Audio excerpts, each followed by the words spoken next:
الرحمن الرحيم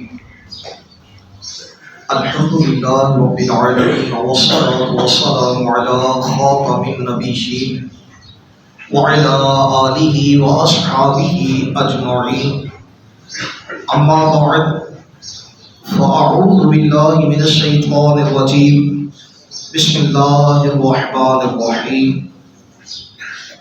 حضرت سیدہ عائشہ صدیقہ طیبہ طاہرہ رضی اللہ تعالی عنہ، آپ کی شان و عظمت، آپ کے فضائل، آپ کے کمالات بے حد و بے شمار ہیں۔ میں یہاں پر خاص طور پر ان 10 چیزوں کا ذکر کروں گا جن کو خود سیدہ عائشہ صدیقہ طیبہ طاہرہ رضی اللہ تعالی عنہ نے اپنی خصوصیات کے اندر بیان فرمایا، یعنی نبی پاک صلی اللہ تعالی علیہ وآلہ وسلم کی متعدد ازواج مطہرات ہیں۔ ان متعدد ازواج مطہرات کے اندر حضرت سیدہ عائشہ صدیقہ رضی اللہ تعالی عنہ کو جو خصوصیت حاصل ہے، ان تمام ازواج مطہرات میں جو علیحدہ سے شان حاصل ہے، وہ 10 چیزیں جو خود حضرت سیدہ عائشہ صدیقہ رضی اللہ تعالی عنہ نے بیان فرمائی۔ ابن سعد نے الطبقات الکبریٰ کے اندر اس کو نقل کیا ہے۔ وہ 10 وجوہات، 10 خصوصیات، 10 صفات جن کے اندر آپ ایک امتیازی شان رکھتی ہیں، وہ کیا ہے؟ حضرت سیدنا قاسم بن محمد رحمۃ اللہ تعالی علیہ آپ فرماتے ہیں کہ محبوبہ محبوب یعنی حضور نبی کریم صلی اللہ تعالی علیہ وسلم کی زوجہ حضرت سیدتنا عائشہ صدیقہ رضی اللہ تعالی عنہ نے ارشاد فرمایا کہ مجھے ازواج مطہرات پر 10 وجوہات کی بنا پر فضیلت حاصل ہے۔ پوچھا گیا اے ام المؤمنین رضی اللہ تعالی عنہ، وہ 10 وجوہات کیا ہیں؟ ارشاد فرمایا، نمبر 1، نبی پاک صلی اللہ تعالی علیہ وسلم نے میرے سوا کسی کماری عورت سے نکاح نہیں کیا، یعنی آپ نے متعدد نکاح کیے، 11 تقریباً آپ نے نکاح فرمائے۔ حضرت سیدہ عائشہ صدیقہ رضی اللہ تعالی عنہ کے علاوہ باقی جتنی بھی ازواج مطہرات تھیں وہ پہلے سے شادی شدہ تھی، ان کے شوہر کا انتقال ہو گیا یا ان کو طلاق دے دی گئی۔ اس کے بعد نبی پاک صلی اللہ تعالی علیہ وسلم نے ان کے ساتھ کئی وجوہات پیچھے تھیں، جن کی بنا پر کئی حکمتیں تھیں، جن کی بنا پر نبی پاک صلی اللہ تعالی علیہ وسلم نے ان سے نکاح فرمایا۔ لیکن حضرت سیدہ عائشہ صدیقہ رضی اللہ تعالی عنہ وہ اکیلی خاتون ہے جو پہلے شادی شدہ نہیں تھی، کنواری تھی، جن کے ساتھ نبی پاک صلی اللہ تعالی علیہ وسلم نے نکاح فرمایا۔ اس لحاظ سے آپ کی ایک خصوصیت یہ ہے کہ آپ کے علاوہ کسی اور کنواری عورت سے آپ صلی اللہ تعالی علیہ وسلم نے نکاح نہیں فرمایا۔ دوسری وجہ فرماتی ہے کہ میرے سوا کسی ایسی خاتون سے نکاح نہیں کیا کہ جس کے ماں باپ دونوں مہاجر ہوں، جس کے ماں نے بھی ہجرت کی ہو، باپ نے بھی ہجرت کی ہو۔ مکہ مکرمہ سے مدینہ منورہ کی طرف ابتداء ہجرت کی گئی، تو حضرت سیدہ عائشہ صدیقہ رضی اللہ تعالی عنہ وہ زوجہ ہیں کہ جن کی والدہ نے بھی، جن کے والد نے بھی مکہ مکرمہ سے ہجرت کی، اسلام کی خاطر، اسلام کی خاطر اپنے گھر بار کو چھوڑ دیا، اپنے علاقے کو چھوڑ دیا، اپنے وطن کو چھوڑ دیا، اپنے عزیز و اقارب کو چھوڑ دیا اسلام کی خاطر۔ تو فرماتی ہے کہ میرے سوا آپ کی کوئی زوجہ ایسی نہیں جس کو یہ فضیلت حاصل ہو کہ اس کی ماں نے بھی، اس کے باپ نے بھی ہجرت کی، دونوں نے، لیکن ان کی والدین نے ہجرت کی ہے، یہ بھی ان کو ایک اعزاز حاصل ہے۔ اور تیسری وجہ وہ یہ ہے کہ اللہ عز و جل نے آسمان سے میری براعت اتاری ہے، براعت، میری بے گناہی، میری برئیت، میری پاک دامنہ ہونے کو اللہ رب سے اتارا ہے۔ وہ اصل میں واقعہ عفق ہے جس کا تذکرہ سورہ النور کے اندر فرمایا گیا۔ وہ تہمت کا ایک واقعہ تھا۔ اس کا مختصر میں حال آپ کو عرض کرتا ہوں کہ ایک سفر کے دوران حضرت سیدہ عائشہ صدیقہ رضی اللہ تعالی عنہ ایک سبب سے پیچھے رہ جاتی ہیں۔ منافقین نے حضرت سیدہ عائشہ صدیقہ رضی اللہ تعالی عنہ پر ایک تہمت لگائی۔ اس پر حضرت سیدہ عائشہ صدیقہ رضی اللہ تعالی عنہ کی پاک دامنی کو اللہ رب العالمین نے سورہ النور کے اندر تقریباً کوئی 18 آیات مقدسہ ان کی پاک دامنی پر نازل کی، جبکہ یہ خصوصیت کسی اور زوجہ کو حاصل نہیں۔ اور یہیں پر رک کر ایک نقطے کی بات بھی اگر اپنے ذہن نشین کرنا چاہیں تو وہ یہ ہے کہ اللہ رب العالمین اپنے محبوب صلی اللہ تعالی علیہ وسلم کی ان محبوبہ سے کس قدر ان پر اپنا فضل فرمانے والا، کس قدر ان پر رحم فرمانے والا، اور کس قدر ان کا مقام اللہ کی بارگاہ میں بلند و بالا ہے۔ اب ذرا غور کریں کہ قرآن مجید کے اندر ہی ہمیں سورہ یوسف بھی نظر آتی ہے۔ سورہ یوسف کے اندر ایک مقام پر یہ جہاں پر تذکرہ آیا کہ حضرت یوسف علیہ السلام پر عورتوں نے تہمت لگائی تھی، تو ان کی پاک دامنی پر گواہی کے لیے اللہ رب العالمین نے جو ایک طریقہ ایجاد فرمایا، جو ایک طریقہ سامنے آیا، وہ کیا تھا کہ ان عورتوں کے ہی رشتہ داروں کے اندر ایک دودھ پیتا بچہ تھا جس سے حضرت سیدنا یوسف علیہ السلام کی پاک دامنی کی گواہی دلوائی گئی کہ اس بچے نے یہ گواہی دی کہ اگر قمیص آگے سے پھٹی ہے تو پھر عورت سچی ہے، مرد جھوٹوں میں سے، اور اگر قمیص پیچھے سے پھٹی ہے تو پھر مرد سچا ہے، عورت جھوٹوں میں سے۔ اور ظاہر ہے کہ جب بندہ اپنی جان چھڑانے کے لیے بھاگتا ہے تو کوئی پکڑنے والا پیچھے سے پکڑتا ہے، آگے سے نہیں پکڑتا۔ تو جب قمیص کو دیکھا گیا تو وہ قمیص پیچھے سے پھٹی تھی، صاف پتہ چل گیا کہ حضرت یوسف علیہ السلام یہ پاک دامن ہے، یہ عورت کی کار فرمانی تھی، عورت کی کارستانی تھی کہ اس نے پیچھے سے کھینچنے کی کوشش کی، یہ عورت ہی کا کیا درا ہے، مرد اس سے بری ہے۔ تو آپ کی برات ایک بچے کی گواہی سے دلوائی گئی۔ اسی طرح سے سورہ مریم، یہ بھی قرآن میں موجود ہے۔ حضرت سیدہ پاک مریم رضی اللہ تعالی عنہ جس وقت بغیر شوہر کے حضرت سیدنا عیسیٰ علیہ السلام کی آپ کے ہاں ولادت ہوتی ہے اور آپ ان کو لے کر وادی کی طرف آتی ہے، بستی کی طرف آتی ہے، تو لوگوں نے کہا کہ تیرے ماں باپ تو نیک تھے، وہ تو برے نہیں تھے، لیکن اے مریم تو بچہ کہاں سے لے آئی؟ یعنی تیری شادی بھی کوئی نہیں ہوئی اور تیرے ماں باپ بھی نیک تھے، تو بچہ کہاں سے لے آئی؟ تو آپ نے بچے کی طرف اشارہ فرمایا۔ تو اب بچے یعنی حضرت سیدنا عیسیٰ علیہ السلام نے اپنی والدہ کی پاک دامنی کی گواہی دی، فرمایا کہ بے شک میں اللہ کا بندہ ہوں، اللہ نے مجھے کتاب عطا فرمائی ہے۔ اب ظاہر ہے کہ جب کتاب عطا فرمائی تو آپ نبی ہوئے، اور جو بھی نبی ہوتا ہے ان کی ماں پاک دامنہ ہوتی ہے، اصل میں بتلانا یہ مقصود تھا۔ لیکن ان کی پاک دامنی کی گواہی انہی کے بیٹے کے ذریعے سے دلوائی۔ اور ادھر جب محبوب کریم صلی اللہ تعالی علیہ وسلم کے گھر والوں کی بات آئی، حضرت سیدہ عائشہ صدیقہ طیبہ طاہرہ رضی اللہ تعالی عنہا کی بات آتی ہے، تو اللہ رب العالمین ان کی برات خود قرآن مجید کے اندر 18 آیات کی صورت میں نازل فرمائی۔ سورہ نور کے اندر تقریباً 18 آیات مقدسہ ان کی پاک دامنی پر نازل فرمائی۔ کس قدر ان کا مقام اور مرتبہ اللہ کی بارگاہ میں۔ نمبر 4 فرماتی ہیں کہ آپ صلی اللہ علیہ وسلم کے پاس جبریل امین علیہ السلام آسمان سے ایک ریشمی کپڑے میں میری تصویر لائے اور عرض کیا کہ ان سے نکاح کر لیجئے، یہ آپ کی اہلیہ ہے، یہ آپ کی گھر والی ہے، آپ ان سے نکاح کر لیجئے۔ اور یہ جبریل امین علیہ السلام لے کر آئے، اور جبریل کون ہے؟ یہ فرشتے ہیں، فرشتوں کے بھی سردار ہیں، اور فرشتے کیا کرتے ہیں؟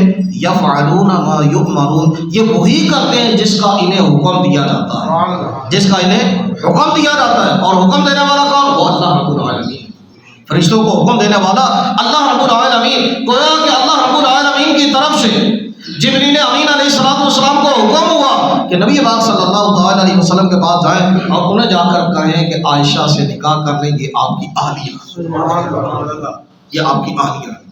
اسی طرح سے نمبر 5، میں اور آپ صلی اللہ علیہ وسلم ایک ہی برتن سے نہایا کرتے تھے اور میرے سوا اپنی کسی اور بیوی کے ساتھ یہ عمل نہیں کیا کرتے تھے. یعنی صحیح بخاری شریف کے اندر یہ روایت موجود ہے اور کتابوں کے اندر بھی کہ ٹب ہوتا، درمیان میں پردہ حائل ہوتا، درمیان میں پردہ ہوتا، ٹب کا کچھ حصہ ادھر ہوتا، پردے کے کچھ حصہ ادھر ہوتا، تو ڈونگے کے ساتھ کبھی پانی حضرت عائشہ صدیقہ رضی اللہ تعالی عنہ اپنے اوپر ڈالتی اور کبھی اس کے ساتھ نبی پاک صلی اللہ تعالی علیہ وسلم اپنے اوپر ڈالتے. تو یہ کتنی محبت تھی، کتنا قرب تھا حضرت عائشہ صدیقہ طیبہ طاہرہ رضی اللہ تعالی عنہ کو نبی پاک صلی اللہ تعالی علیہ وسلم کے ساتھ کہ یہ اعزاز کسی اور زوجہ کو حاصل نہیں. اسی طرح سے نمبر 6، حضور اقدس صلی اللہ تعالی علیہ وسلم نماز پڑھ رہے ہوتے اور میں آپ صلی اللہ تعالی علیہ وسلم کے آگے سوئی رہتی تھی. امہات المؤمنین رضی اللہ تعالی عنہن میں سے کوئی بھی حضور صلی اللہ تعالی علیہ وسلم کی اس کریمانہ محبت سے سرفراز نہیں. اور وہاں پر بھی یہ ذکر کیا گیا، جو حدیث تھی وہاں پر یہ ذکر کیا گیا کہ میں لیٹی ہوئی ہوتی، حجرہ مبارک جو تھا یہ ظاہری طور پر مختصر تھا، اگر جو باطنی طور پر اپنی وسعتیں رکھتا ہوں لیکن ظاہری طور پر یہ مختصر تھا.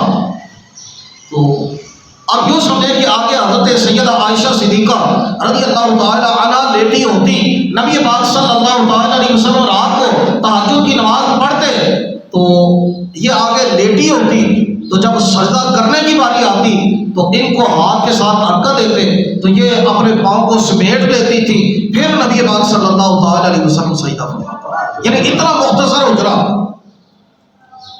اور جب آپ پھر قیام فرماتے تو یہ اپنے پاؤں کو پھر سیدھا کر لیتی. اور یہ اعزاز صرف اور صرف حضرت سیدہ عائشہ صدیقہ رضی اللہ تعالی عنہ کو حاصل ہے، کسی اور زوجہ کو نہیں. نمبر 7، آپ صلی اللہ تعالی علیہ وسلم میرے ساتھ ہوتے تو وحی آ جایا کرتی تھی. یعنی میرے بستر میں ہوتے تو جبریل امین علیہ السلام وحی لے کر آ جاتے، جبکہ کسی اور زوجہ کو یہ شرف حاصل نہیں کہ نبی پاک صلی اللہ تعالی علیہ وسلم اس کے بستر میں ہو اور وحی کا نزول ہو جائے. ایسا نہیں، گھر میں ہو تو وحی کا نزول ہو وہ اور مسئلہ، لیکن ان کے بستر پر وحی کا نزول ایسا نہیں سوائے حضرت سیدہ عائشہ صدیقہ طیبہ طاہرہ رضی اللہ تعالی عنہا کی. نمبر 8، آپ صلی اللہ تعالی علیہ وسلم کی وفات میرے گلے اور سینے کے درمیان ہوئی. جب آخری وقت آیا تو ازواج مطہرات سے حضرت سیدہ عائشہ صدیقہ رضی اللہ تعالی عنہا کے ہاں جانے کی اجازت طلب کی کہ عائشہ کی باری کب ہوگی، ان کی باری کب ہوگی. تو ازواج مطہرات کو پتہ چل گیا کہ نبی پاک صلی اللہ تعالی علیہ وسلم حضرت عائشہ صدیقہ رضی اللہ تعالی عنہا کے ہاں جانا چاہتے ہیں. انہوں نے عرض کیا کہ ہماری طرف سے آپ جا سکتے ہیں، اجازت ہے. تو آپ صلی اللہ تعالی علیہ وسلم نے اپنا آخری وقت حضرت سیدہ عائشہ صدیقہ رضی اللہ تعالی عنہا ان کی گود کے اندر گزارا کہ ان کے سینے اور گردن کے درمیان نبی پاک صلی اللہ تعالی علیہ وسلم کا سر اقدس تھا کہ جب آپ صلی اللہ تعالی علیہ وسلم کا وصال ہوا کہ اس وقت حضرت عبد الرحمن رضی اللہ تعالی عنہ ان کے پاس ایک مسواک تھی. نبی پاک صلی اللہ تعالی علیہ وسلم کو مسواک بہت عزیز تھی. تو آپ مسواک کی طرف دیکھ لیں. حضرت عائشہ صدیقہ رضی اللہ تعالی عنہ نے عرض کیا کہ آپ مسواک کرنا چاہتے ہیں، تو اشارہ فرمایا مثبت، یعنی ہاں کے اندر اشارہ فرمایا. انہوں نے مسواک لی لیکن وہ سخت تھی. پھر حضرت عائشہ صدیقہ رضی اللہ تعالی عنہ نے وہ مسواک چبا کر اس کو نرم کیا. پھر نبی پاک صلی اللہ تعالی علیہ وسلم نے وہ مسواک کی. تو اب جاتے جاتے بھی حضرت سیدہ عائشہ صدیقہ رضی اللہ تعالی عنہ کا دعا نبی پاک صلی اللہ تعالی علیہ وسلم کے دعا کے ساتھ یہ بھی انہی کا اعزاز ہے. خیر، نبی پاک صلی اللہ تعالی علیہ وسلم کا وصال ان کی گود کے اندر ہوا. اب ظاہر ہے کہ جن کی گود کے اندر نبی پاک صلی اللہ تعالی علیہ وسلم کا وصال ہو، نبی پاک صلی اللہ تعالی علیہ وسلم ان سے کس قدر محبت فرماتے ہیں، کس قدر محبت کرتے ہیں. میں آگے آپ کو حدیث سناتا ہوں. اسی محبت کا تقاضا، اسی محبت کی چاہت نبی پاک صلی اللہ تعالی علیہ وسلم نے اپنی لخت جگر حضرت سیدہ فاطمہ رضی اللہ تعالی عنہا سے بھی کی ہے. صحیح مسلم شریف کے اندر وہ حدیث ہے، بخاری شریف کے اندر ہے، نسائی شریف کے اندر ہے، وہ میں آپ کے سامنے رکھتا ہوں۔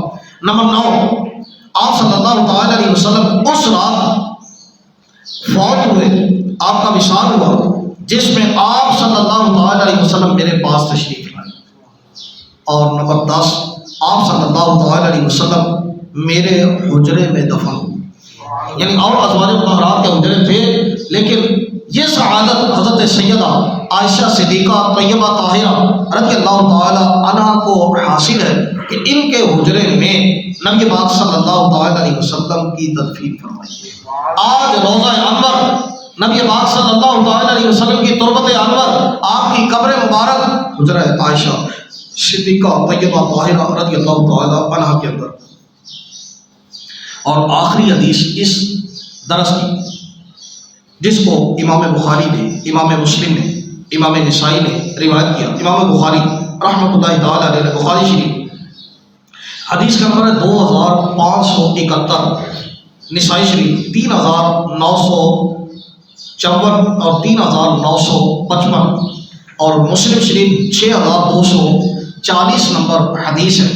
یہ حدیث لمبی تھی، اس کے اندر جو ایک ٹکڑا میں آپ کے سامنے رکھنا چاہتا ہوں، ایک جملہ آپ کے سامنے رکھنا چاہتا ہوں، وہ جملہ یہ تھا کہ حضرت سیدہ فاطمہ الزہراء رضی اللہ تعالی عنہا نبی پاک صلی اللہ تعالی علیہ وسلم کی خدمت میں حاضر ہوئی۔ نبی پاک صلی اللہ تعالی علیہ وسلم اس وقت حضرت عائشہ صدیقہ رضی اللہ تعالی عنہا کے پاس جلوہ افروز تھے، تو انہوں نے آ کر نبی پاک صلی اللہ تعالی علیہ وسلم سے ایک بات کی، تو اس پر نبی پاک صلی اللہ تعالی علیہ وسلم نے حضرت فاطمہ رضی اللہ تعالی عنہا آپ سے ارشاد فرمایا، اے بیٹی کیا تم اس سے محبت نہیں کرتی جس سے میں محبت کرتا ہوں؟ اے فاطمہ کیا تم اس سے محبت نہیں کرتی جس سے میں محبت کرتا ہوں؟ انہوں نے کیا کیوں نہیں یا رسول اللہ، میں اس سے محبت کرتی ہوں۔ تو فرمایا کہ میں اس سے یعنی عائشہ سے محبت کرتا ہوں، مطلب ہے کہ تو بھی اس سے محبت کر۔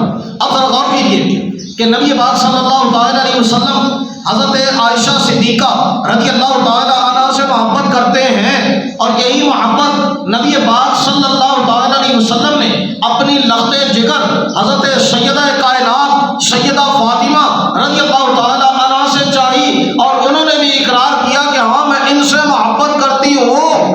تو وہ لوگ کہ جو حضرت سیدہ فاطمہ رضی اللہ تعالی عنہا کی محبت کا دم کرتے ہیں، کہتے ہیں کہ ہم اہل بیت اطہار سے محبت کرتے ہیں، اگر وہ اپنی محبت کے اندر سچے ہیں تو جن سے حضرت سیدہ کائنات حضرت سیدہ فاطمہ محبت کرتی ہیں، یعنی حضرت عائشہ صدیقہ رضی اللہ تعالی عنہا سے جن سے حضرت سیدہ فاطمہ محبت کرتی ہیں، سچی محبت کا تقاضا یہ ہے کہ اے لوگوں تم بھی ان سے محبت کرو، لیکن تم محبت کرنے کی بجائے تم الٹا ان پر تبرہ کرتے ہو، ان کو برا بھلا کہتے ہو، ان کو گالیاں دیتے ہو، تمہاری محبت ہے کیا؟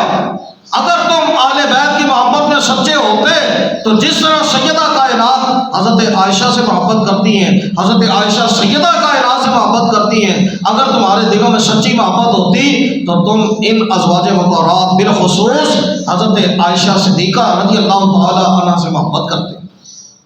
یہ صرف سنی کا جگر ہے کہ جو اہل بیت سے بھی محبت کرتا ہے، جو صحابہ کرام سے ازواج مطہرات سے بھی محبت کرتا ہے، تو جس طرح سے سیدہ کائنات حضرت عائشہ سے محبت کرتی ہے، سنی بھی ان سے محبت کرتا ہے۔ سیدہ فاطمہ رضی اللہ تعالی عنہا نبی پاک صلی اللہ تعالی علیہ وسلم کے کہنے پر حضرت عائشہ صدیقہ طیبہ طاہرہ رضی اللہ تعالی عنہ سے محبت کرتی ہیں، تو الحمدللہ سنی بھی ان سے محبت کرتے ہیں۔ اللہ ہمیں اسی سوچ پر ثابت قدمی نصیب فرماوے، اسی سوچ پر زندہ رکھے، اسی پر موت نصیب فرماوے۔